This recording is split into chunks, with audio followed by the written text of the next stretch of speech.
Hey guys, tonight we unfold an ancient map, but this isn't the kind of map you'd use to find your way to a cozy Airbnb in Lisbon or plot out your favorite ramen spots in Tokyo. This one is bigger inked on parchment, frayed at the edges, and trembling ever so slightly in the candlelight. Its lines are precise, yes, but they don't just guide you to ports or coastlines, they warn you.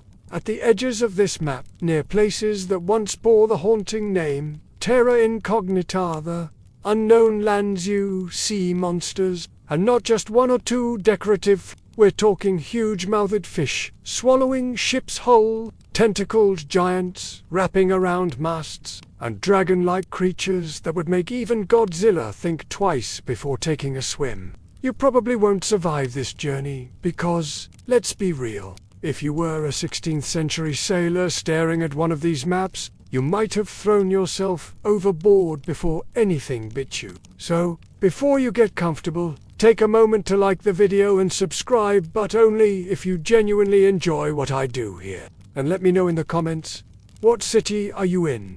And what time are you listening to this? Now, dim the lights. Maybe turn on a fan for that soft background hum, and let's ease into tonight's journey together. You're standing in a dim room in Venice, or maybe the year doesn't matter yet, only that it's somewhere between plagues and global conquest. You're a curious wanderer, or maybe a sailor, or maybe a monk who has grown bored of copying biblical verses. In front of you lies a map unlike anything you've ever seen. Not because of the accuracy though, yes.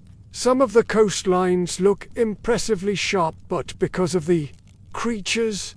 You lean closer. Off the coast of Norway, a huge red beast coils around a tiny galleon. To the west of Iceland, a black whale with teeth like tree trunks devours a rowboat like it's a mid-morning snack. And to the south, they're beyond the boundary of anything remotely known.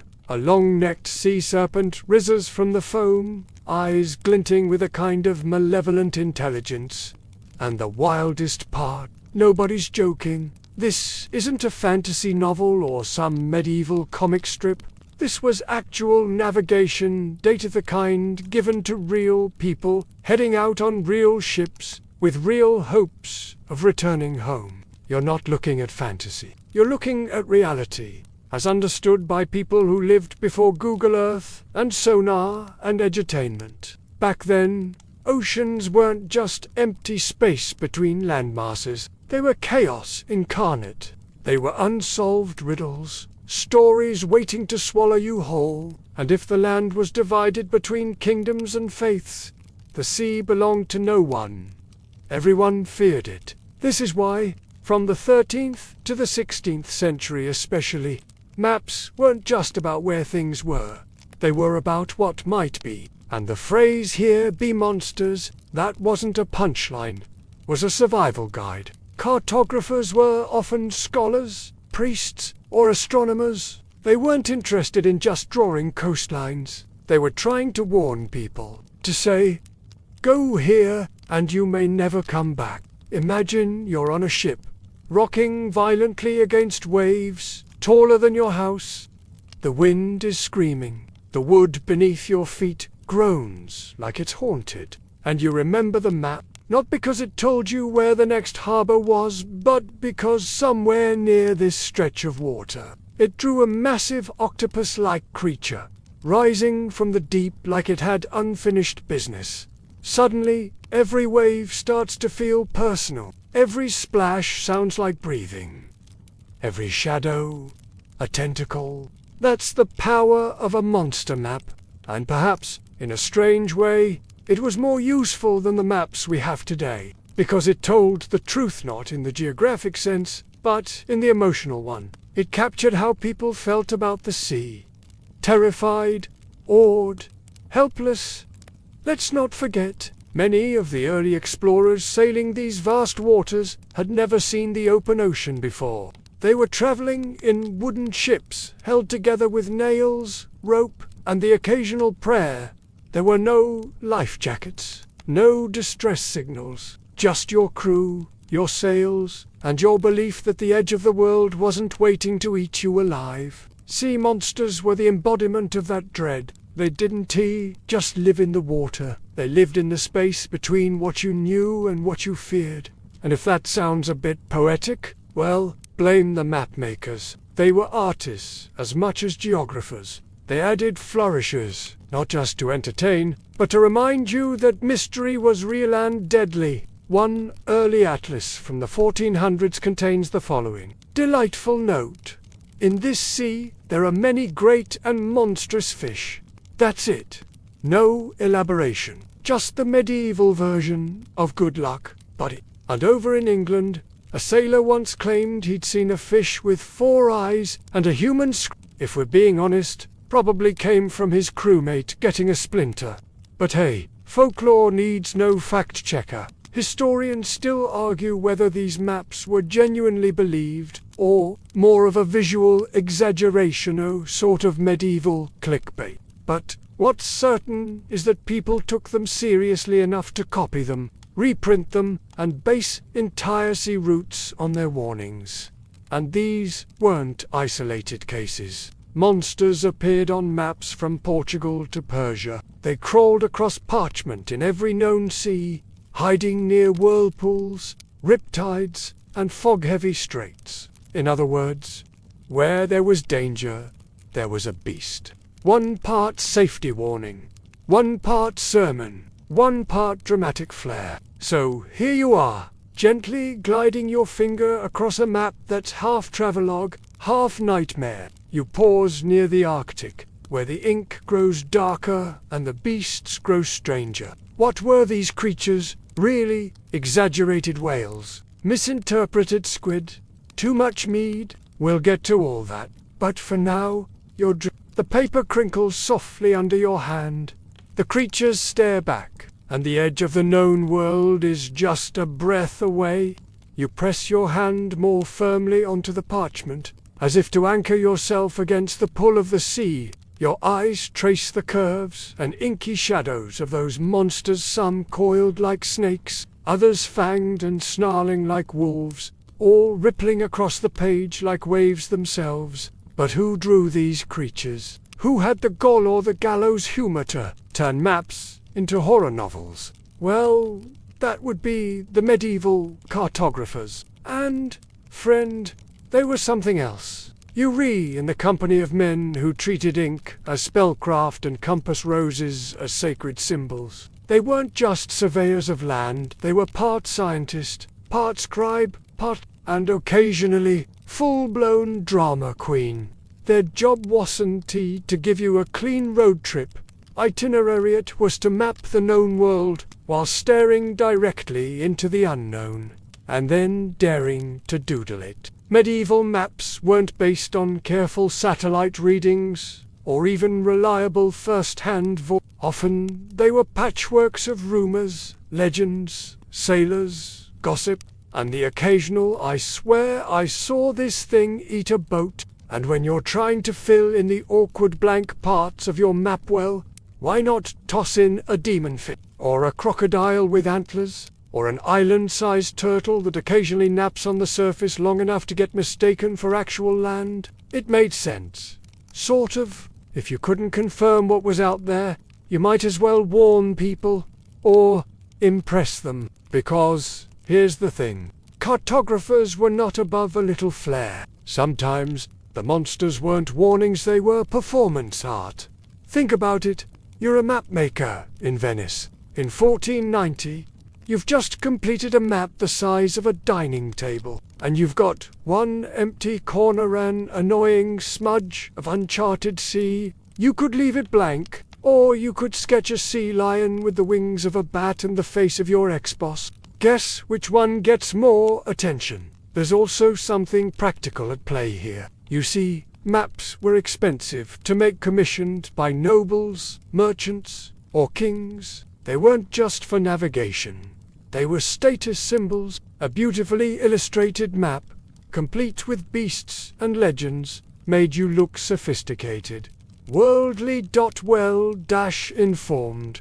And if someone questioned the accuracy, you'd just raise an eyebrow and mutter, That's what the Norwegians say. Anyway, one of the most famous styles of these maps was the Mappa Mundia medieval world map that mashed together geography, theology, mythology, and mild panic. The Hereford Mappa Mundi, for example, crams in everything from biblical cities to unicorns to the site of the Garden of Eden. The monsters weren't mistakes. They were part of the tapestry, a kind of medieval Wikipedia, just with fewer citations and way more dragons. These maps weren't always meant to help you find your way. Sometimes they were there to explain why the world was terrifying and beautiful and hard to survive. Historians still argue whether cartographers truly believed in the beasts they drew, or if they saw them more as allegories. Like, was that sea serpent really a monster? Or was it just a metaphor for don't sail here unless you've updated your will? Take, for instance, the Orosea, legendary bird so massive it could carry off elephants. You'll find it peeking out of Arabian cartography and some European ports of Corte.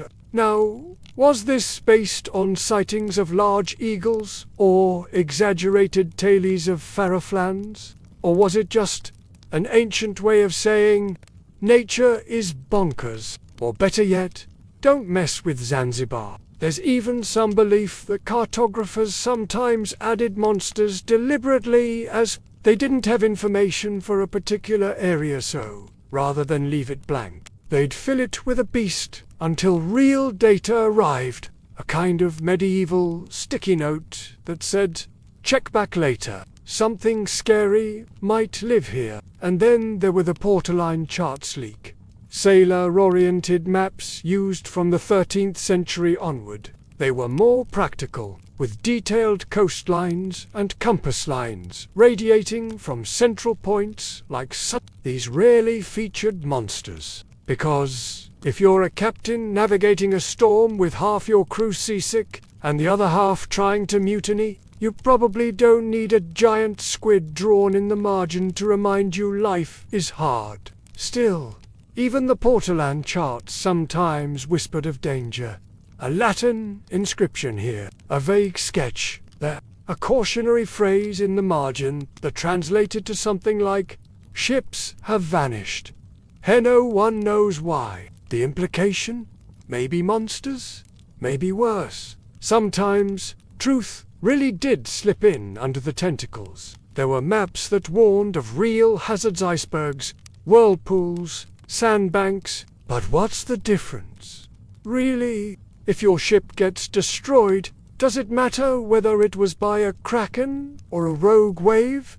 The outcome's the same. You're soaked, sinking, and salty in more ways than one. And this blur between the mythic and the real is what makes these maps so magnetic, because deep down, humans have always needed to name our fears, to draw them, to frame them, and maybe, in doing so, feel like we have a little more control, even if that control comes in the form of a walrus with vampire fangs. So as you step back from the map again, your gaze softens.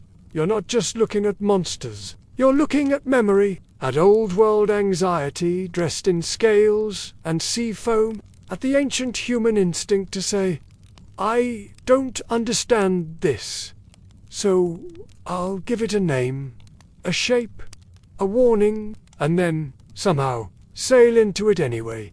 You linger a little longer over one particularly detailed corner of the map north of the British Isles, where the waves get inkier and the monsters more aggressive looking, and there, curling his name with all the flair of a showman, is Olas Magnus. Now there's a name that practically begs for a cape and a dramatic entrance, and in a way, he earned it. Because Olos wasn't just a mapmaker, he was a Catholic archbishop, an exile, a scholar, a storyteller, and, let's be honest, a bit of a drama king. Born in Sweden in 1490, Olaus Magnus lived during one of those chaotic centuries when religion, politics, and whether we're all having a collective meltdown, his homeland was spiraling toward Lutheranism, and like many staunch Catholics of his time, he wasn't exactly thrilled. So Olaus fled to Rome and, like many a displaced intellectual with a pen and too much free time, he decided to write everything. And I mean everything. He compiled a whopping 22-volume encyclopedia on the customs, climate, and curiosities of Scandinavia. It had wolves, it had ice. It had fish that allegedly bled milk. But his Carta Marina, that's Latin for map of the sea, sounds modest. Right, wrong.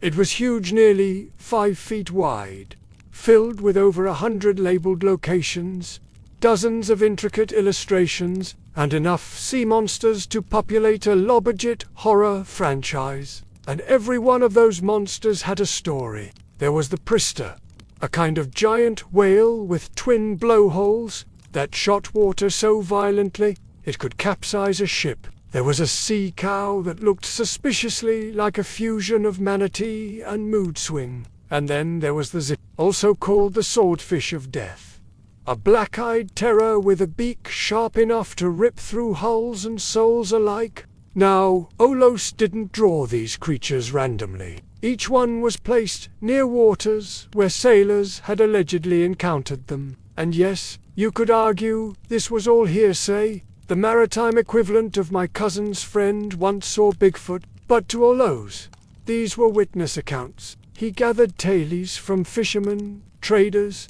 shipwreck survivors, and he spun them beautifully, boldly into a world that mixed theology with terror and fact with folklore. He wasn't trying to lie, he was trying to warn. In fact, one of the reasons Olaus made the Carta Marina was to serve as an educational tool, a kind of illustrated textbook that taught Catholic scholars, Southern Europeans, and curious nobles just how brutal the northern seas could be. He wanted to show them that the lands above Germany weren't just snow and silence. They were dynamic, cultural, mysterious, and also maybe full of saluting sea cats. You can practically picture him in Rome, gesturing over the parchment with theatrical flair.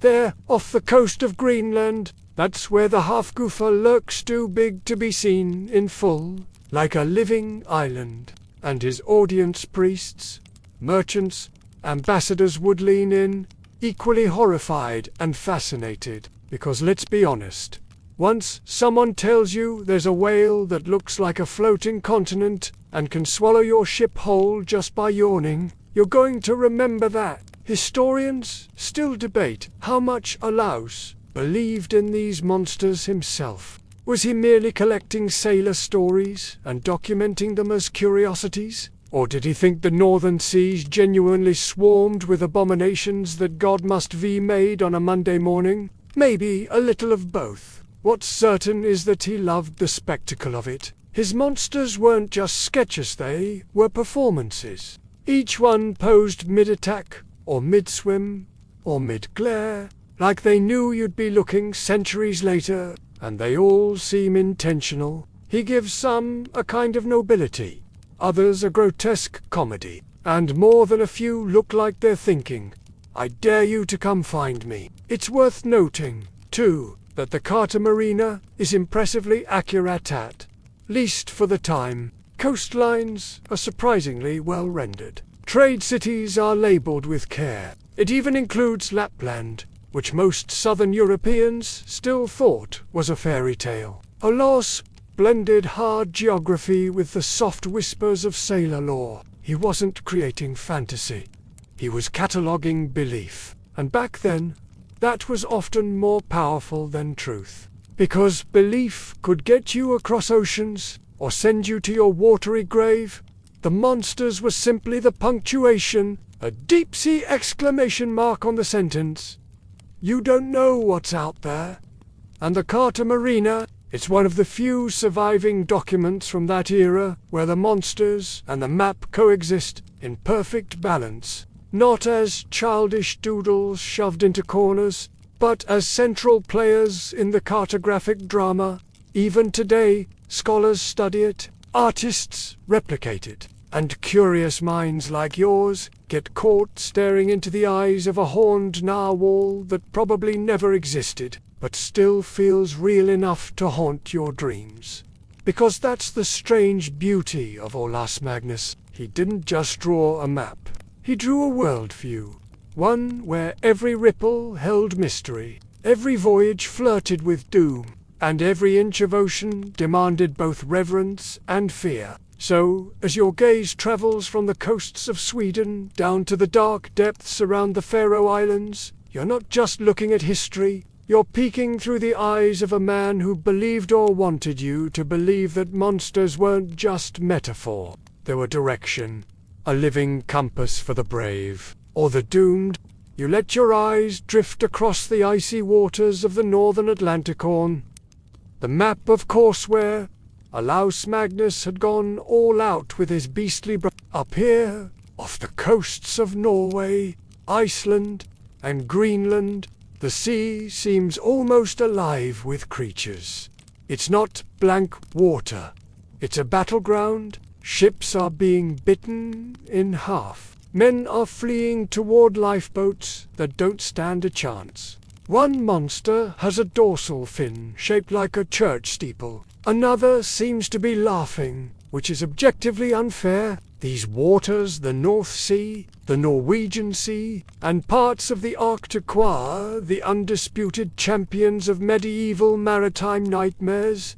Cold, foggy, and prone to sudden storms, they had personality, the kind that throws a barrel at your head and says, "Bet you regret leaving port now." Naturally, they became the stage for the most dramatic of sea monsters. Start with the half-goofer. Now this one, absolutely ridiculous, but also completely believable when you've been at sea for 40 days, eating dried cod. The half-goofer was said to be a leviathan so large, it looked like an island, according to legends passed down through Norse sagas and echoed in Olaus Magnus.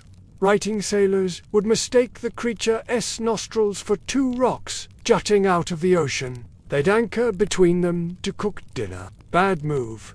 The beast would then open its mouth, a cavern so massive it created a vacuum and inhale boats, whales, and entire crews in a single, soggy gulp. That's right.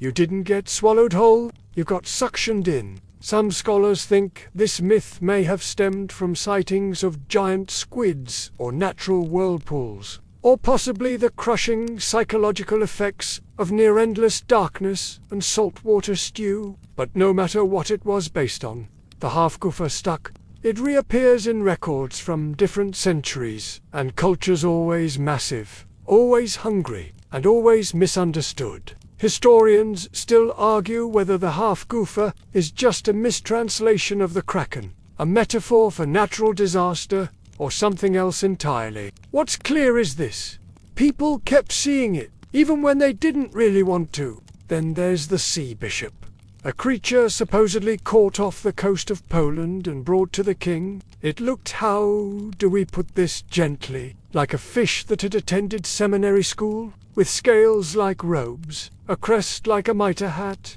and webbed hands pressed together in constant prayer. This beast was somehow both horrifying and holy. Legend says the sea bishop made the sign of the cross before being released back into the ocean, either out of reverence or to avoid being served with lemon. Olaus loved this story. He mentioned it with straight-faced seriousness in his writings, and honestly, you can't blame him. It is one of the rare sea monster tales that ends with the creature winning on politeness alone. Then we have the Skalopendron absolute menace, supposedly a sea serpent of horrifying proportions, with a body like a centipede and a hatred for ships. It would curl itself around hulls and crush them like toys, dragging splinters and souls down to the abyss. Notably, it was also said to be attracted to heat, which is unfortunate if your crew was hoping to make tea. Its preferred habitats: deep fjords, volcanic coasts, and the darkest corners of maps, where even the bravest cartographers hesitated to dip their quills. And let's not forget the humble walrus, which Olaus managed to turn into a beast of folklore. In the Carta Marina, these creatures are shown climbing cliffs with their tusks and roaring like lions. That's right, cliff-scaling, tusk-wielding, screaming walruses. To be fair, walruses are strange, especially if you've never seen one before, and it's hurtling out of the fog at you, slapping the side of your boat like it's late for church. Today, you might smile at these tailies, warm under your blanket and listening to the hum of your fan. But to sailors of the 1500s, these weren't bedtime stories. They were warnings etched in ink and passed down from one frightened generation to the next. They helped explain the unexplainable. Why a ship vanished. Why a crew came back speaking gibberish. Why someone saw a floating island one day and nothing but empty sea the next. These creatures, in all their finned and fanged glory, offered an answer that was just believable enough. And sometimes, that's all you need. One of the more terrifying entries on these maps wasn't a monster at all but a whirlpool. Specifically, the maelstrom.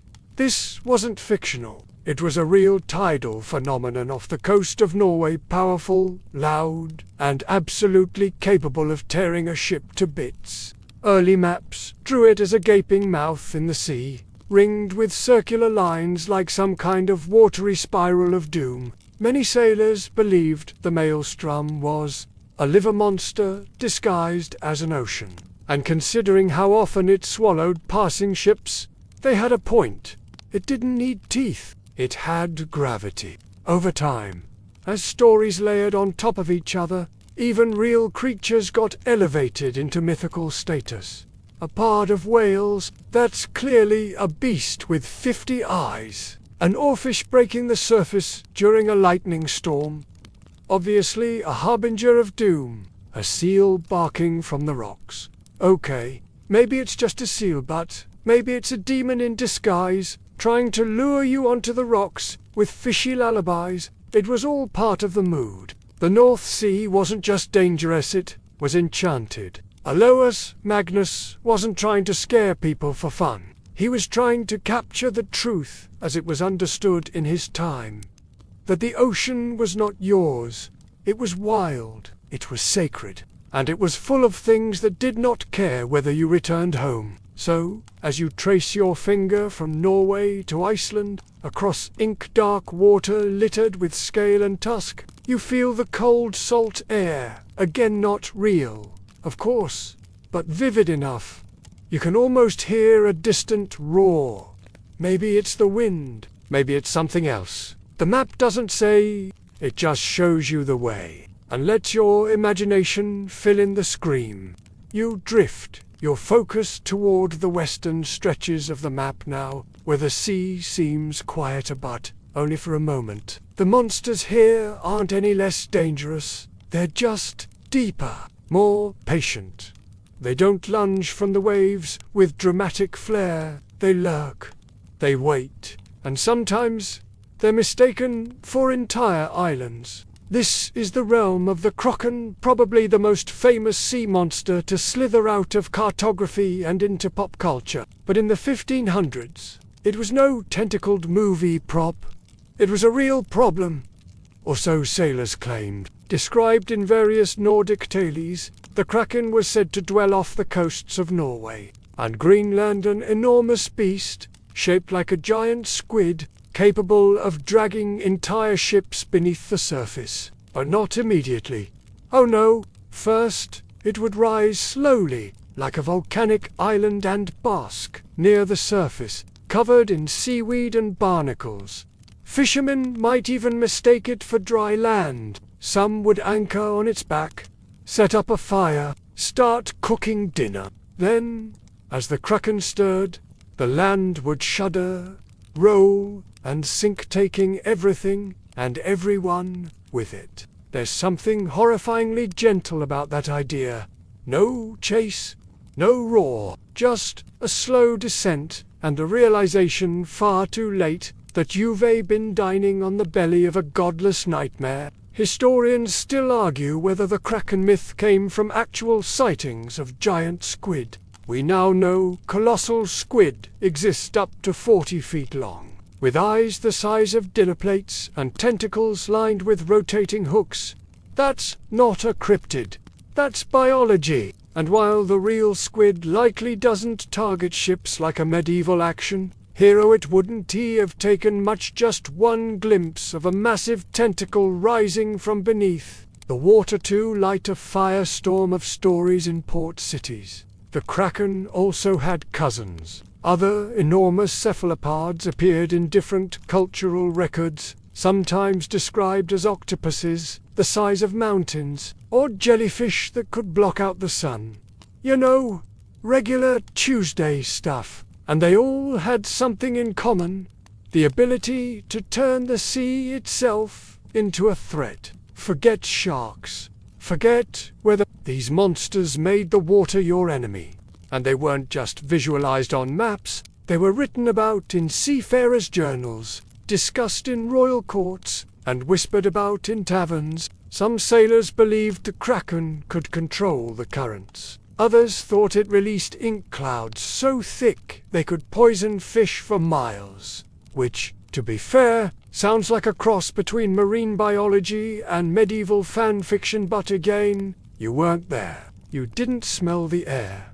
You didn't see the tentacle marks, or, the driftwood shaped vaguely like a squid's eyebrow. Even the floating islands themselves were part of this watery confusion. Take the island of Thule, for example. Plotted somewhere near Iceland, it was depicted as an unreachable, almost magical place. But more than one account described Thule as shifting, as if it appeared and disappeared at will. Some maps show it, others don't. It was as if the island had legs, or maybe tentacles. What if Thule was a creature? It's not so hard to imagine, especially in an age when nature and mystery shared a single passport. Then there's St. Brendan's Island, a mystical spot said to drift through the Atlantic like a mirage.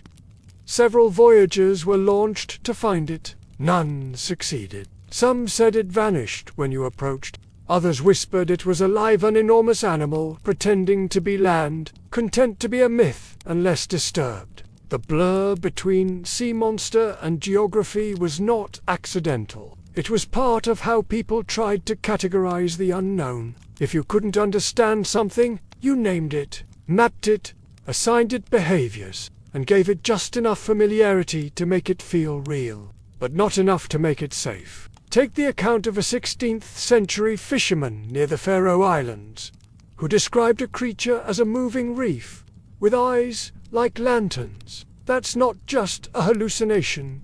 That's storytelling. That's mythos, born of salt and fear, and too many nights spent staring into black water. And once those stories reached the mainland, cartographers like Olaus Magnus would take them and, like any good artist, amplify the drama, add a few scales, a spiked tail, a tiny, screaming sailor for perspective, and boom, another monster joins the map. You get the feeling they enjoyed it, that each sea beast was not just a warning, but a kind of inside joke between those who knew the sea and those who merely feared it.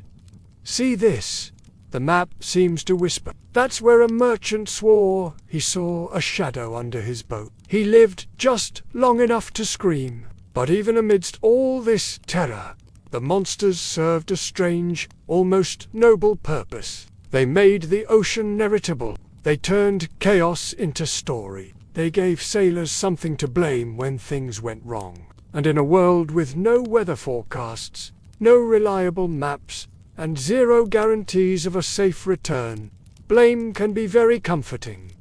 You weren't just lost. You were led astray by a kraken. You didn't miscalculate. You were tricked by a shifting island. You didn't panic and abandon your crew. You were ensnared by the sea itself. And somehow, that made everything just a little more survivable even if you didn't survive it. So as you look back over this part of the map where tentacles weave between compass roses and whales, leer from behind stylized waves, you feel that ancient mix of wonder and wariness. You know it's not true, and yet it could be. That's the real magic. The monsters weren't just drawn in ink. They were drawn from the deep black place in every sailor's heart that asked, what if? And no matter how good the science got, how many sonar readings, GPS coordinates, and marine biology textbooks you stacked, what if always had a seat at the helm. You sit back for a moment, letting the ink-soaked coastlines and curling sea monsters fade slightly in your mind's eye. There's something deeper beneath all this, not just the beasts themselves, but the reason they were needed. Because here's the truth. These monsters didn't just exist to entertain. They explained things. Real, terrifying, confusing things. Why a ship vanished without a trace. Why a seasoned captain lost his bearings under a cloudless sky. Why waves rose up like cliffs and slammed into vessels that were, until then, praying quietly under the stars. Before oceanography, before meteorology, before insurance monsters were how you made sense of the senseless, the sea wasn't mapped in charts and degrees, it was mapped in fear. So, of course, people believed it was full of teeth. You have to imagine life as a sailor back then. No motors, no steel hulls. Your ship creaked when the wind so much as yawned. The food ran out halfway through the journey. The water went foul a week later, and half your crew had scurvy teeth that looked like popcorn kernels. Everything you knew came from your captain's memory or some rumor at the last dock. You were at the mercy of the sea, and the sea didn't have a mercy setting. It could flip moods without warning. It could smile for days and then suddenly snap, like it remembered it had somewhere else to be and you were in the way. Monsters gave that unpredictability a face. They made chaos personal. And isn't that what humans do? We give the invisible a form. We call lightning angry gods. We call plague divine punishment. And when a ship vanishes between here and Iceland, we say it was dragged down by a thing with eyes like lanterns and a grudge against sails. Historians still argue whether people genuinely believed in these monsters or, if they were more symbolic, used to dramatize stories or justify failure, but there are records of real captains altering their routes to avoid known monster zones. Not reefs, not storms, creatures, and merchants took that seriously. Because if your crew refused to sail a certain path because of some ill-shaped horror they swore circled the hull, last voyage you den, argue, you did, because even if you didn't believe, they did.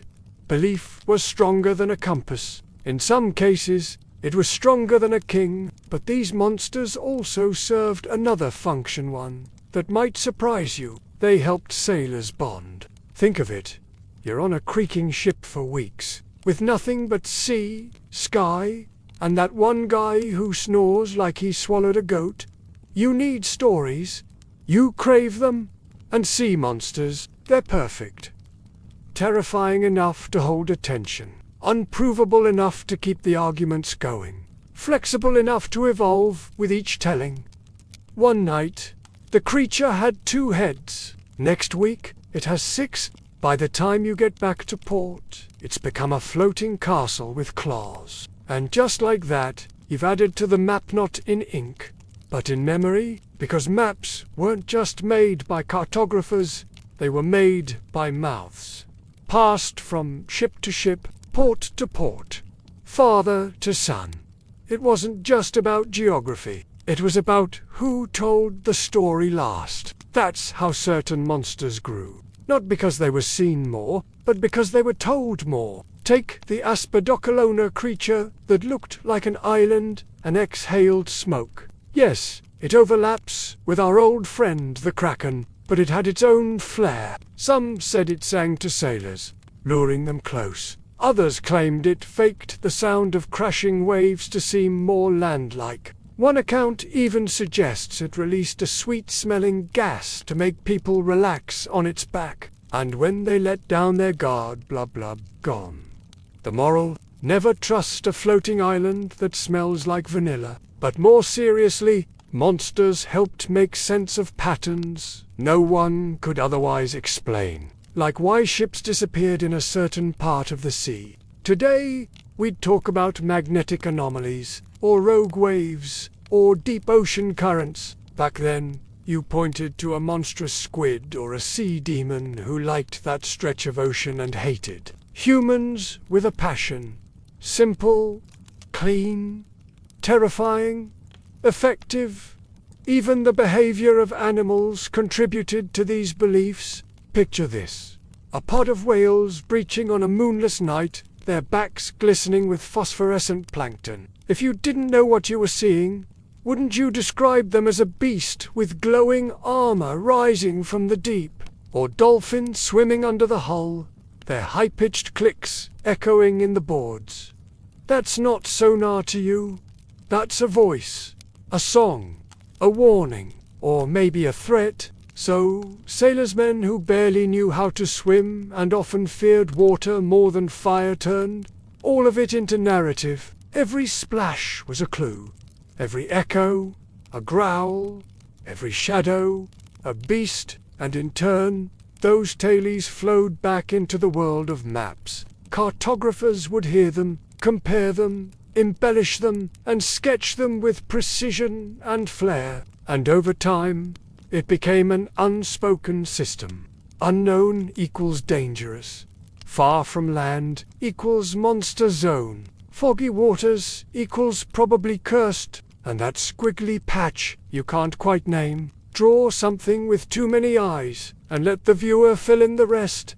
There's a strange comfort in that, isn't there? It means we've always been afraid of what we don't understand. But instead of running from it, we made it into art. We put it on parchment, hung it on walls, copied it, passed it on, like a warning, like a lullaby, like a dare. So next time you're re-looking at an old map and you see a sea serpent curling smugly near the margin, remember, it wasn't just a drawing, it was fear made visible. And sometimes making fear visible is the only way to survive it.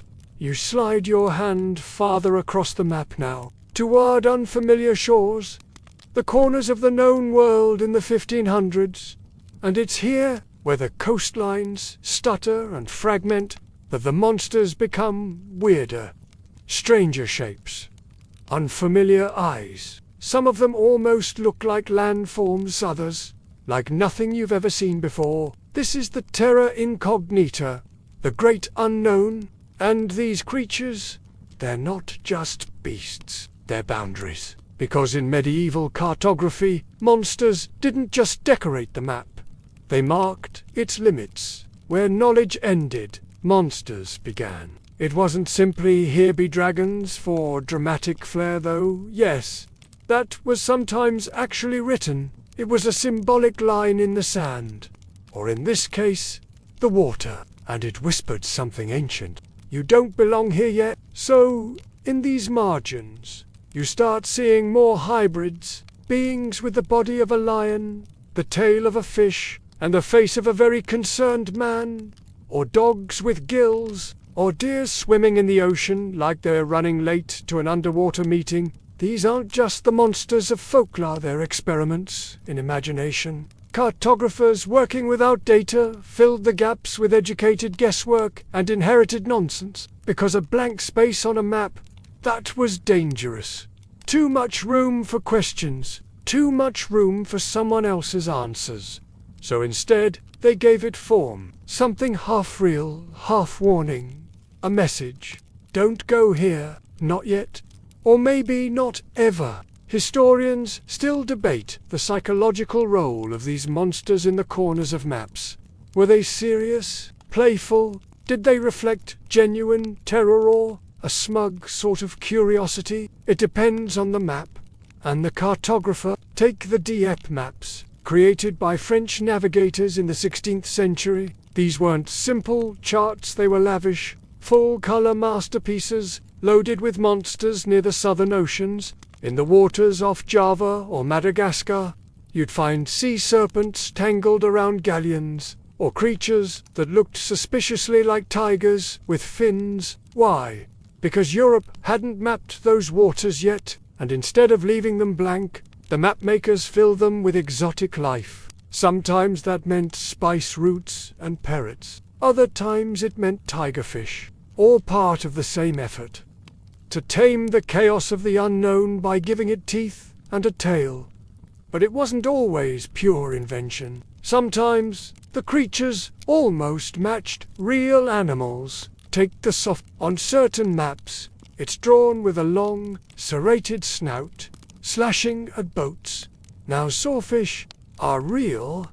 They exist. They even look like underwater hedge trimmers with anger issues. But medieval artists exaggerated them, doubling their size, giving them bloodshot eyes, occasionally wings. Same with manatees. When seen from a distance, and especially after a few months without fresh vegetables, these gentle, blobby creatures were reported as mermaids.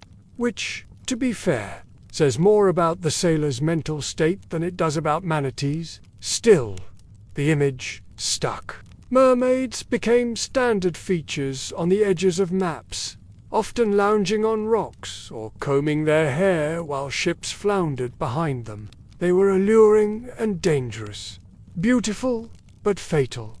The perfect metaphor for distant waters, and not all monsters were purely marine. Some crawled onto land. There were reports of dog-headed men in Africa, one-footed people in India, and men with faces in their chests wandering the wilderness of Asia. You'll find these not just in maps, but in medieval They're called monstrous races, a concept that seems absurd now, but at the time was taken very seriously. These beings weren't always evil, they were just ... different, representing the unfamiliar as physically distorted, and these depictions would bleed into cartography, especially near the outer edges of maps, where here be monsters could just as easily mean, here be people who don't look like us. It's a reminder that maps were never neutral. They reflected beliefs, biases, and fears not just of the sea, but of the other. Still, some of the strangest beasts came from misunderstanding perfectly ordinary things, like the barnacle goose. For centuries, people believed this bird hatched not from eggs but from driftwood. Yes, seriously, there were even illustrations of barnacle geese hanging from trees or sprouting from logs like angry and since no one in northern Europe had ever seen these birds nest, the myth just stuck. The maps followed. Some even included drawings of trees bearing goose fruit. Today, it sounds hilarious. Back then, that was natural science. Another infamous example. The Tartar lamb or vegetable lamb of Tartary, a creature that was half plant, half animal, rooted to the earth and producing wool. Basically, a sheep-plant hybrid. And yes, this was believed for a time to be a real thing that grew in Central Asia. Why? Because cotton was arriving from the east, and no one had ever seen cotton grow. They just knew it made soft white fiber that looked like sheep's wool. So, instead of a plant with fluffy blooms, they imagined a lamb attached to a stalk by its belly. And again, the maps took note. Fluffy, rooted sheep growing from the earth. With monsters like that, who needs fiction? But these creations weren't just about being wrong. They were about exploring truth sideways. When you don't know what's over the horizon, your best guesses get weird. You imagine. You say, maybe it's a sheep tree, or maybe it's a sea bishop, or maybe that big shadow in the waves is just a whale, or maybe it's the edge of the world waking up, and by putting it on the map, you make it real enough to fear or chase. That was the power of monster cartography. It didn't just reflect knowledge. It provoked curiosity, invited stories, and dared you to test them. So, as you sit there now, gazing into the corners of this ancient sea chart, you see more than decorative ink. You see the outer limits of human certainty, edges that tremble and shift, drawn in scales and claws and spiraling tails. The monsters are waiting, but they're not just trying to scare you, they're inviting you to cross the line, to ask what's beyond, to go farther than the map says you should, because, as every old cartographer knew, the truth always starts where the monsters begin. Your eyes drift downward now, toward the vast sweep of the southern oceans on the map. An ocean that, for early cartographers, might as well have been the bottom of the universe. And down here, oh, the monsters get stranger still. The shapes are more surreal, the details more absurd, and the boundaries between imagination and paranoia fully dissolve. This is where cartography becomes mythology in real time. And the southern water, they were a blank slate screaming to be filled. Europeans in the 1500s didn't know what lay far south of Africa or beyond the Brazilian coastlines. The southern hemisphere was still a dream, wrapped in fog and filled with suspicion. So, naturally, they imagined it was crawling with giant worms, venomous fish, flying sharks, and entire islands made of teeth.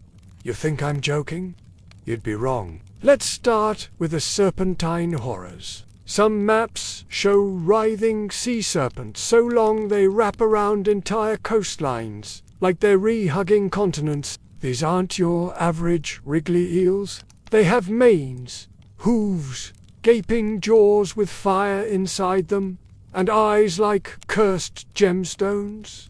And they're not just floating, they're attacking, biting masts in half, whipping their tails through fleets. Their sheer size is ridiculous, miles long. In some depictions, their spines arched like waves. Historians still argue whether these monsters were inspired by the real-life sightings of oarfish, those impossibly long, ribbon-like deep-sea fish that rarely breach the surface. If you saw one dying near your ship, thrashing wildly in moonlight, you'd probably scream something like, "Neptune's angry shoelace is trying to kill us!" And you'd be mostly right. Then came the flying sea creatures. Yes, see. Some maps and marginalia include strange creatures breaching from the waves with wings, their fins elongated like bat arms.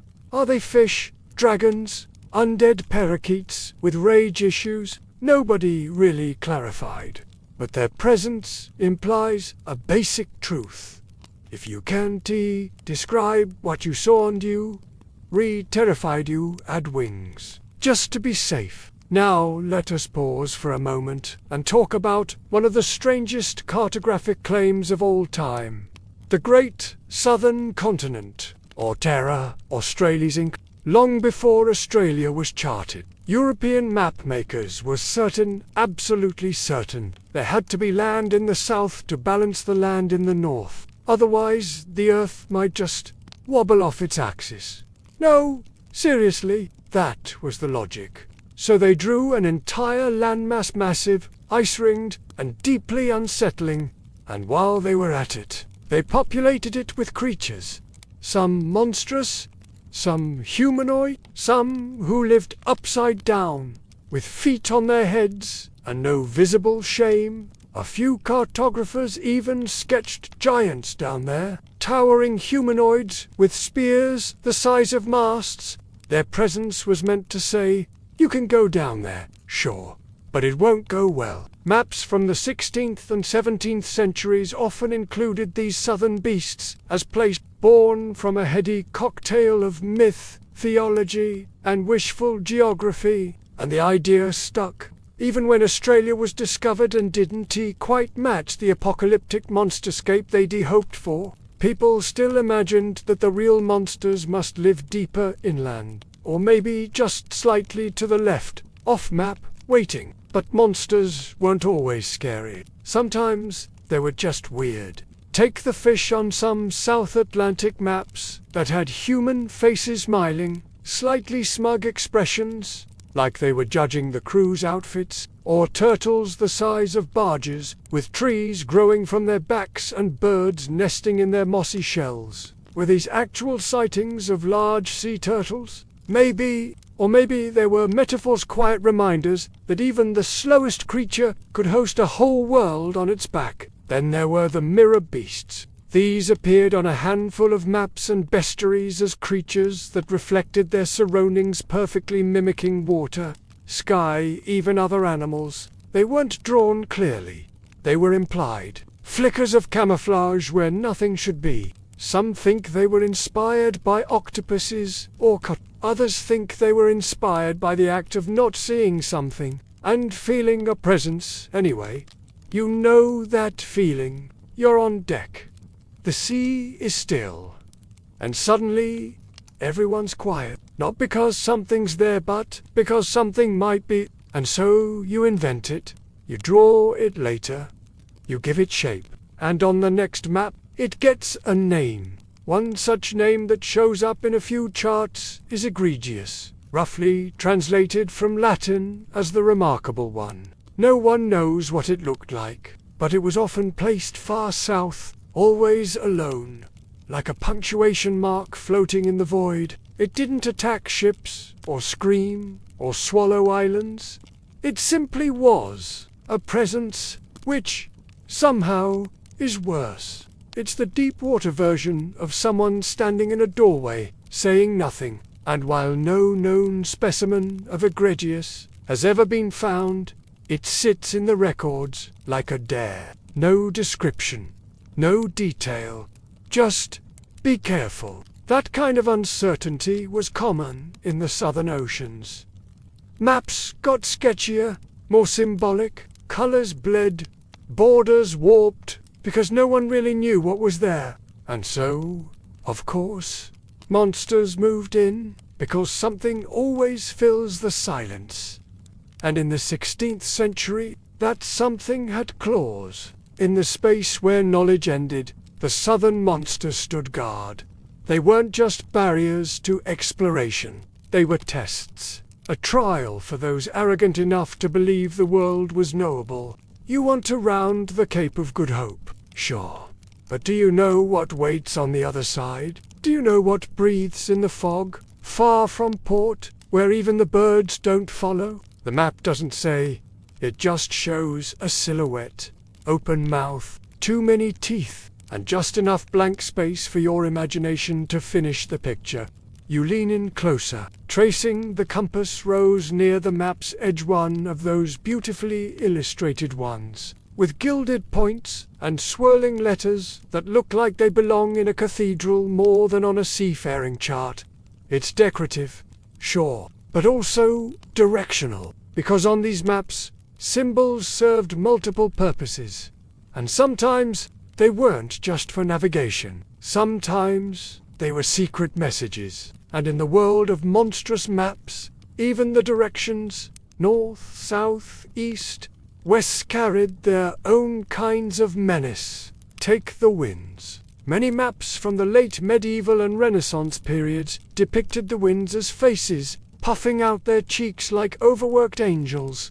Some looked wise, others furious, and some just plain annoyed. They blew across the map like impatient gods, influencing storms, shipwrecks, and the dreaded dead calm, that eerie moment when the ocean forgets to move. To the medieval mind, wind wasn't just weather, it was divine will, a push from heaven or a test from above. And those faces on the maps weren't just cute flourishes, they were watchers, witnesses of the living and of whatever you just fed to the sea. Historians still argue whether those puffed keek wind spirits were meant to be literal deities or just allegorical illustrations, but for the sailors reading those maps, they were real enough. Real enough to curse when the ship stalled, real enough to whisper to when the sails cracked under pressure, real enough to blame when the sea suddenly turned on you. And let's not forget the celestial monsters, sky monsters, because if you think the sea was chaotic, just wait until you look up. Many of these maps included zodiac symbols, constellations, and astronomical beasts, dragons curling around stars, lions pacing the moon, scorpions aiming their stingers toward unnamed islands. Sure, they were meant to guide the navigators using celestial reckoning. But they also added another layer of unease. Because if the sea was full of monsters, and the sky was too, where exactly were you safe? Spoiler, but maybe that was the point. To remind you that sailing wasn't a holiday. It was an act of faith. And every direction, north, south, skyward, inward, had its own dragons. Even color had meaning. Ever notice how the ocean on these maps isn't just blue? It's navy, cobalt, slate, charcoal, even black. In some corners, where monsters cluster, that darkness wasn't just stylistic. It meant danger, depth, abyss, and in certain cases, death. The more unknown the waters, the darker the ink. It's as if the cartographers wanted to warn you without writing it outright. They let the sea speak in tone, not just shape. And then there were symbol glyphs. Sometimes tiny marks that modern viewers often miss. An X here, a swirl there, a tiny skull where the water changes color. Some of these were references to known hazards, rocks, reefs, shoals. But others were more mysterious, inscribed by cartographers who heard stories they couldn't confirm but didn't dare ignore. Like the supposed ghost fleet spotted in the Bay of Biscay. Legend had it that once a year, an entire convoy of phantom ships emerge from the mist, moving silently, their sails torn but glowing faintly under the moon. No one ever confirmed it, but some maps mark the location with a faint crescent, or most like an eyelid, half shut. Coincidence, you decide. Then there's the legend of the wandering islander, mobile landmass, said to drift slowly through the Atlantic, never in the same place twice. A few daring cartographers gave up trying to plot it and just added a sea monster in its suspected path. Because if you can't catch a moving island, you warn people off with fangs instead. Sometimes what's not on the map is as telling as what is. A suspicious absence, a blank space between known ports. You can almost hear the unspoken logic. We don't know what's there. We've heard things, and that's enough. One such space was the stretch of ocean west of Ireland, known as the Smerwick Gap. There were whispers of strange lights, of disembodied voices echoing across the waves, of compasses that spun on their own. No clear monsters, just wrongness. And in response, the maps grew cautious. Minimal detail, a sea monster with a suspicious smirk tucked into the corner. Enough to say, you could try this way, but maybe don't. Maps were often produced by people who'd never been to sea themselves. So where did all this detail come from? Sailors, merchants, refugees, missionaries? All of them contributed, pouring their experiences, fears, and embellishments into the ears of cartographers, who then inked it all into something halfway between art and survival manual. It was a feedback loop. Sailor tells story, gives map records, monster gives sailor reads, map gives story, spreads further. And with each loop, the line between fact and folklore blurred a little more. Not because anyone was trying to lie, but because everyone was trying to understand, to predict, to prepare. Because if you could point to a serpent on a chart and say, "That's where my uncle vanished," then maybe the loss wasn't so random. Maybe it had meaning, and if it had meaning, it was survivable, even if you didn't survive it. So now, looking at these swirling ink creatures around the compass rose, you don't just see decoration, you see warnings, you see memory, You see a desperate attempt to build a map of a world that refused to be pinned down. And maybe that's why the monsters are still so compelling, because even now, even with GPS and radar and satellite imaging, you still don't know what's in the deep. Not really. And your brain, it hasn't forgotten. It still wonders. It still whispers. It still draws fangs in the margins of your thoughts. Just in case, your fingers linger near the eastern edges now, where the map flirts with the shores of Asia and the mysterious islands beyond. This zone pulses with the heartbeat of adventure, the promise of spice, silk, and untold riches, but it's also a place thick with rumor and superstition. And if you thought the western seas were crowded with monsters, the east is a carnival of oddities. Here the mapmakers combined what they heard from travelers, what they read in ancient texts, and a healthy dose of guesswork into beasts so bizarre they'd make your head spin. One of the most famous is the Makara creature from Indian mythology that made it onto European maps through the accounts of explorers and traders. It's part crocodile, part elephant, part fish, and part dragon. Imagine a sea monster designed by committee. The Makara was believed to guard rivers and oceans alike, a protector but also a warning against disrespecting nature's boundaries. Its image often decorated the mouths of rivers on maps, symbolizing both life and danger. Then there's the Killin, a mythical East Asian creature with a body like a deer, scales like a dragon, and a single horn, glowing with divine light. While not traditionally a sea monster, the Killin sometimes appeared in maps, marginalia perhaps, as a sign of good fortune, or a mystical guide through uncharted waters. Sailors told stories of seeing glowing lights in the distance, which some interpreted as the Killin's breath or footsteps. And while we're on light, the seas near Asia were also thought to be home to phosphorescent spirits, invisible beings that caused the water to glow,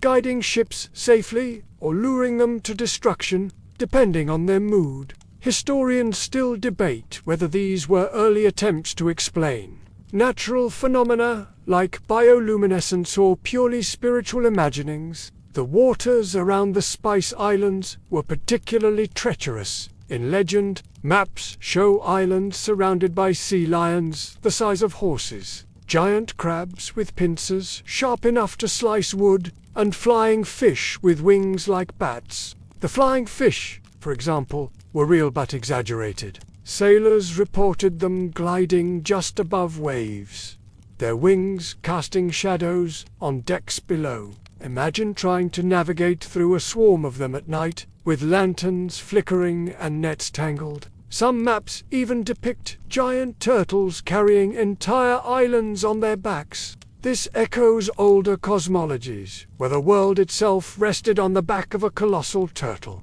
It's an idea that traveled from Asia to Europe, mutating with each retelling. This blending of myth and cartography created a rich tapestry where reality and fantasy danced. And the creatures weren't just static figures. Some were said to change shape. The Nucalavi, a horrifying hybrid from Scottish folklore, was occasionally noted on northern maps, but also appeared in eastern depictions, indicating how stories traveled far. It's a horse-like demon with no skin, muscles and veins, exposed, a reminder that fear knows no borders. While probably never sighted in Asian waters, its presence on maps symbolizes how tales mingled. This mixing created debates among scholars. Were these creatures localized, or universal symbols of human fear? Did the Makara resemble the Killin on purpose, or were they separate responses to the vast unknown? The open scholarly debate remains vibrant. Some say these monsters helped sailors cope with the terrifying unpredictability of the ocean. Others suggest they were political tools. By depicting monstrous guardians, map makers reinforced claims to territories, warning rival explorers away. Because a map with monsters isn't just about geography. It's about power, about control, about telling the world who's boss. So as you look along the eastern fringes of this map, you see not just strange beasts, but the footprints of empires, of stories carried on monsoon winds, of a world still eager to surprise. And somewhere, in the swirl of ink and legend, is the truth waiting to be found. You find yourself now tracing the northern reaches, where the cold ocean grinds against ice and snow, and the map grows sparse, yet no less menacing. Here, the boundaries between the known world and the frozen unknown blur into shifting lines and shadowy forms. The Arctic was a place of mystery, danger, and legend, where the sun vanished for months, and the sea was locked in a prison of ice. Maps often depicted this region with monstrous ice serpents, sinuous creatures coiling through frozen fjords, their scales shimmering like shards of glass. Sailors told tales of ships trapped in ice, surrounded by these serpents, their breath freezing the very air. One of the strangest creatures reported was the Uragasa, whale-like beast with a spiked back and a howl that could shatter icebergs. It was said to guard the Northwest Passage, the elusive route explorers sought for centuries to connect the Atlantic and Pacific. Historians still argue whether the Uragas was inspired by real whales or entirely mythical, but its symbolism loomed large. These northern monsters represented more than just physical threats. They embodied the psychological chill of isolation and the unknown. And as European explorers pushed northward,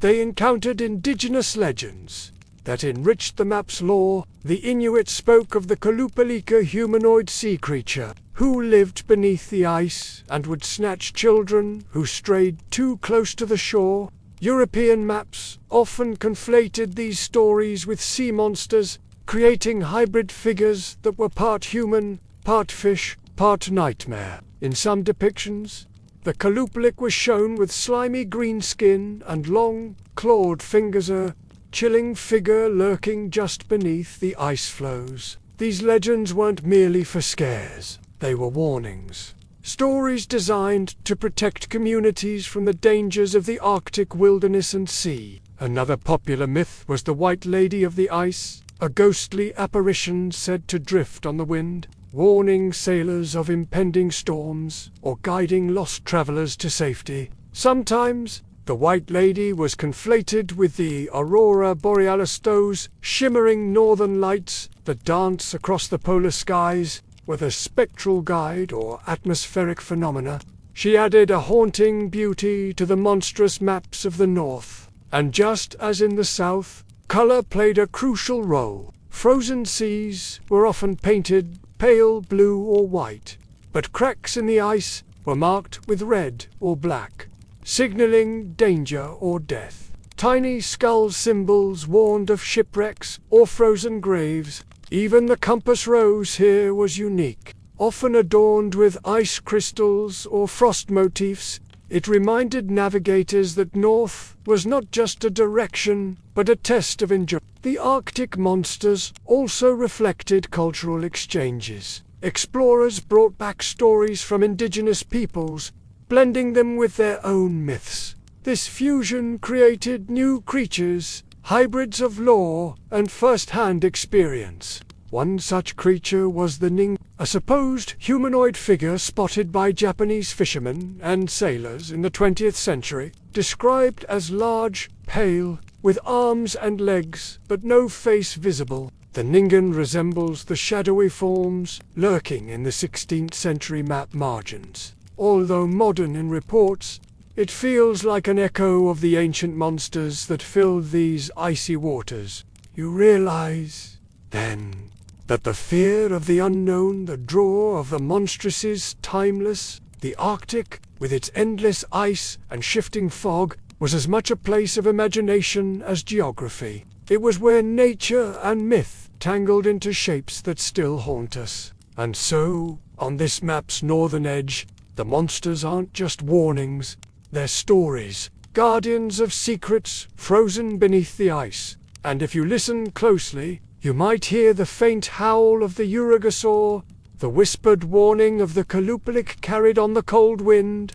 Your gaze now drifts westward, where the Atlantic stretches out toward the new world ablaze, bursting with possibility, fear, and, of course, monsters. This was the edge of everything for 15th century Europeans. The unknown that Columbus promised to unveil and the mysterious lands indigenous peoples called home. Maps of the Americas from this era are a curious blend of discovery and fantasy, a patchwork of new coastlines and ancient fears. Here, sea monsters were often replaced or joined by land beasts so large and strange they looked like nightmares escaped from a dream. Take the Caliban, for example, a towering creature said to roam the dense jungles of the Caribbean. Legends described it as half-man, half-animal, covered in fur, with glowing red eyes and a roar that echoed through the trees. Some say these stories were inspired by indigenous myths of spirits and guardians. Others argue they were exaggerated tales from frightened explorers, desperate to make sense of unfamiliar forests. Maps sometimes showed Caliban standing at the borders of the land, warning off curious sailors or rival explorers. Then there were the Cannibal Islands, real locations given fantastical names and terrifying reputations. Maps marked them with figures of savages wielding clubs and bones, or islands shaped like skulls. Whether these images were accurate or not, they played a role in shaping European perceptions of the Americas, casting it as a wild, dangerous frontier. And right in the water, the Atlantic teemed with monsters both old and new. The South Sea Serpent, a creature rumored to be hundreds of feet long with a horse-like head and a body covered in scales and spikes, made multiple appearances on maps. Sailors told stories of this beast attacking ships, dragging men overboard, or simply blocking passage. Some reports may have been inspired by giant oarfish or large whales, but the myth took on a life of its own. Another fascinating beast was the giant turtle islander floating landmass said to move through the waters off North America's east coast. This wasn't just a nod to old turtle myths, but also a reflection of sightings of large floating vegetation mats that carried animals and debris. To sailors, these drifting islands could be mistaken for real land, complete with strange creatures and eerie sounds. In many ways, the New World's monsters reflect the clash of cultures. European maps combined their own fears with the unknown stories of indigenous peoples, often distorting or misunderstanding them. For example, depictions of dragons in the Americas may have been influenced by native stories of powerful serpents or winged creatures, filtered through European imaginations. Historians still debate how much of this was deliberate myth-making to justify conquest, portraying the Americas as a savage land needing civilization, or genuine confusion at the strange flora and fauna. It's clear, though, that the monsters on these maps served political as well as narrative functions. They justify colonization by portraying the lands as wild and dangerous, full of threats that could only be tamed by European power. But not all monsters were violent. Some were protective. The Taniwa of Maori legend, for instance, sometimes appeared on maps of the Pacific as guardian spirits, large creatures dwelling in rivers and the sea, keeping watch over their people. While not always depicted in European charts, their stories were collected and sometimes sketched by later map makers. This reminds you that monsters weren't always about fear. There could be symbols of strength, protection, and identity. The Atlantic maps of this period also reflect a growing tension between the desire to explore and the terror of the unknown. Monsters marked the edges of newly charted lands, suggesting that beyond human knowledge lurked chaos, and that chaos was never just physical, it was cultural, spiritual, and political. So as you look at the monstrous coastlines of the New World, you realize these creatures were more than just art. They were messages, warnings, and invitations to step into a world where every shadow might hold a secret or a monster. You follow your finger now to the vast and mysterious Pacific Ocean, the largest and most enigmatic body of water on the map, a place where monstrous legends reached their wildest extremes. The Pacific was a puzzle, a giant blank spot that beckoned explorers and terrified them at the same time, because it was huge and mostly unknown. So naturally, cartographers had to fill the void with imagination and monsters. Here, sea creatures took on fantastical forms that seemed pulled straight from dreams or nightmares. One common motif was the Leviathan, an enormous sea serpent said to be so long it could wrap around entire islands. In some depictions, it had multiple heads, each breathing fire or spitting poison. In others, it resembled a dragon with fins, capable of sinking fleets with a swipe of its tail. The Leviathan wasn't just a nautical threat, it was a symbol of divine judgment, chaos, and the ultimate test for any sailor daring to cross the vast Pacific. Interestingly, some cultures in the Pacific had their own versions of the Leviathan. The Ningen, which you encountered in the Arctic section, also inspired Pacific folklore: large humanoid sea creatures, sometimes benevolent, sometimes terrifying. Explorers' stories mixed with indigenous myths, creating a tapestry of monstrous beings that shifted shape with every telling. Another popular creature was the ROCR, gigantic bird said to be able to carry elephants in its talons. While often associated with the Indian Ocean, the ROC appeared on Pacific maps, soaring above islands or attacking ships. The sheer scale of these monsters served as metaphors for the vastness and dangers of the ocean itself. The Pacific was also home to the infamous island of the Blessed, a mythical place said to be populated by immortal beings and guarded by monstrous creatures. Some maps placed it near the Solomon Islands or Papua New Guinea.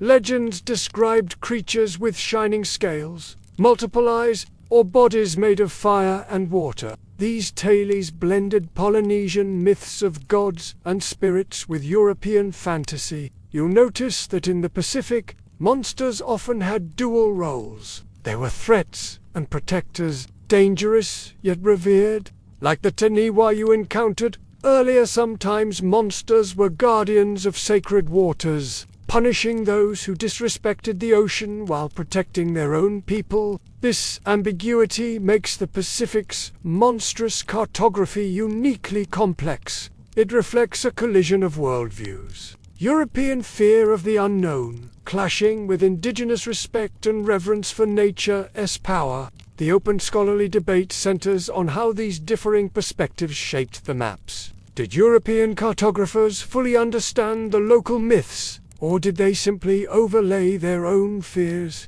erasing nuances in the process? You also notice that the Pacific's monsters often blur the lines between animal, spirit, and element. They aren't just creatures with teeth and claws. They embody storms, waves, and winds. They are the ocean's moods made flesh. It's as if the Pacific itself is a living monster that breathes, shifts, and watches. And that makes crossing it not just a physical journey, but a spiritual trial. So when you look at the sprawling ink blot of the Pacific on this map, studded with serpents, dragons, and giant birds, you're not just seeing folklore, you're seeing the heartbeat of a world trying to understand its largest mystery, the ocean that swallows continents and dreams alike. And in those monsters, you see the reflection of human courage and curiosity facing the abyss and daring to draw it. You edge toward the final corners, now those faint, blurred edges where the map dissolves into nothingness, where the ancient cartographer's pen hesitates. Here lie the most mysterious marks, the faintest suggestions of shapes, the whispered outlines of things that may or may not exist. This is the realm of phantom islands, islands that appeared on maps for centuries, then vanished without a trace. Islands that promised safe harbors, treasure, or monsters, and they were as real to sailors as any coastline. Take the famous island of Brazil. Legends said it was cloaked in mist, visible only once every 7 years. Maps from the 14th century right through the 19th included Brazil, usually west of Ireland.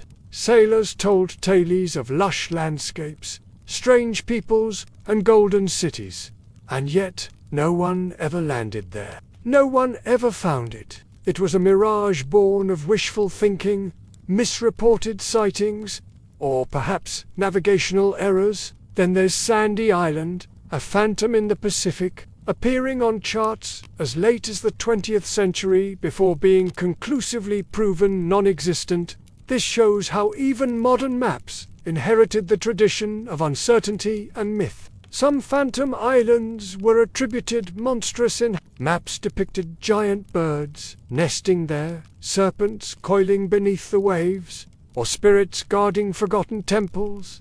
These islands were a fusion of hope and fear, the hope of discovery, the fear of the unknown, and sometimes they served as warning signs, marking dangerous reefs, shifting sands, or treacherous currents. But the true mystery is why these islands persisted for so long. Why, despite repeated expeditions failing to find them, did map makers keep adding them?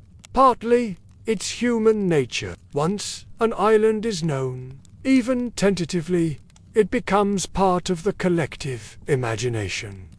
And once it's on a map, it gains a kind of official existence. Another example is St. Brendan's Island, named after the Irish monk who supposedly voyaged west in the 6th century, discovering a paradise island. For centuries, Europeans searched for this place. Maps showed it, sometimes inhabited by monks or strange creatures. Its presence symbolized the human yearning for paradise lost or to be found. Phantom islands blur the line between geography and storytelling, and their monsters blur that line even further. Sometimes those islands were drawn as living creatures themselves. A common motif was the island turtler, giant turtle with an island shell. Sailors claimed to have landed on such turtles, only for them to dive suddenly into the depths. Other maps showed islands shaped like monstrous heads with open jaws, ready to swallow ships. These images remind you that early cartography wasn't just science, it was storytelling, an attempt to explain the world not just through observation, but through narrative. It was the human need to give meaning, shape, and drama to the vast unknown. And in those final margins of the map, where ink fades into paper and certainty slips away, you find the ultimate invitation. Not just to fear the monsters, but to dream of them, to imagine what lies beyond, and to remember that every map is a story waiting to be told. As you reach the final edges of the map, the ink thins and fades into the blank parchment and abyss, inviting your imagination to roam freely. Here, the monsters are less defined, more suggestive shadows cast by human fears and hopes. These are the final frontiers, the places where cartographers admitted, in silence, that their knowledge ended.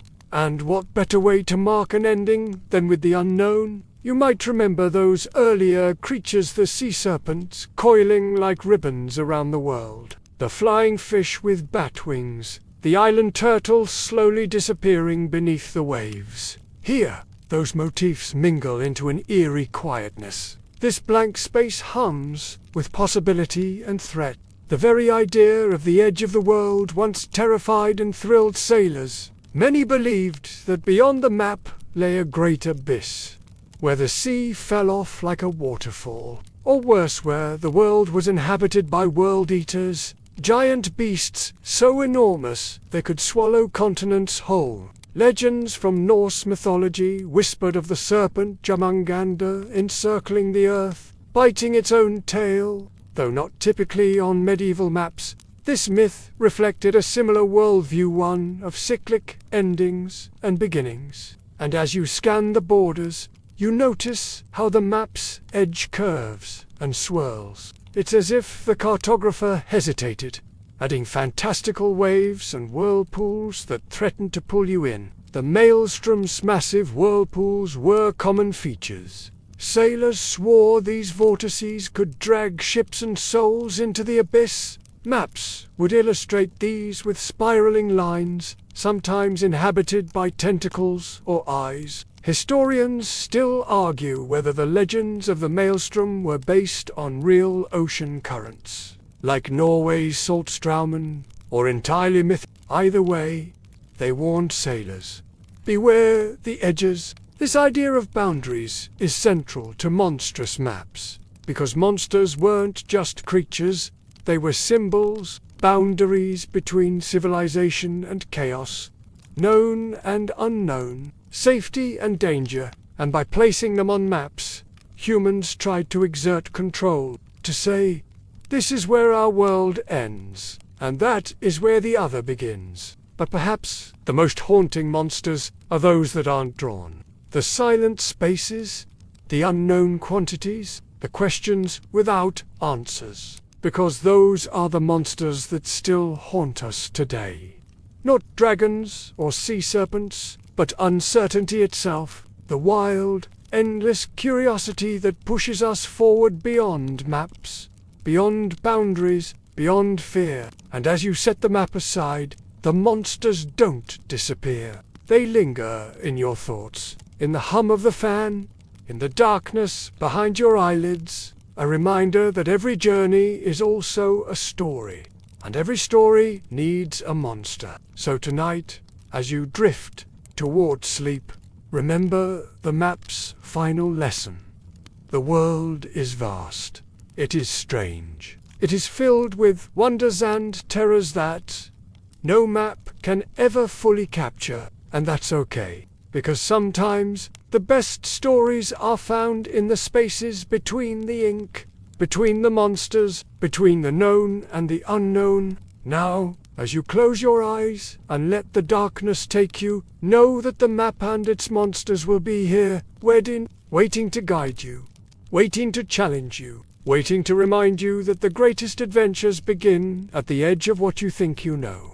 Hey, now that we're winding down, remember, it's okay to let the monsters fade gently. The shadows behind the ink soften as your breathing slows. The sea calms, the lights dim. You're safe here, wrapped in the quiet hum of the night. So rest easy, dream of distant shores and whispered legends, and when you wake, carry a little of that mystery with you, because the world is vast, and you're just beginning to explore. Sweet dreams.